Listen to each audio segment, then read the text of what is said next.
Support नहीं मिल रही तो लड़े मत, कन्विंस करें, उन्हें समझाने की कोशिश करें। मतलब एडवांस चीजें नहीं थी, हमारे पास कढ़ाइयाँ थी जिनमें हम चूरूस बनाते थे। मुझे ये लगता है कि as a woman you face a lot of struggles and distractions all your life. मेरा तो क्या कहते हैं एक ब्रेन चाइल्ड है और मैंने सारी उम्र अल्हम्दुलिल्लाह इसी के ऊपर मेहनत की है।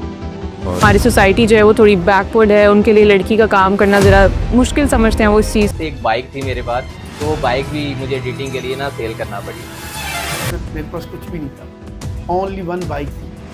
उस बाइक के ऊपर मैंने ये मोबाइलिंग बिजनेस शुरू किया।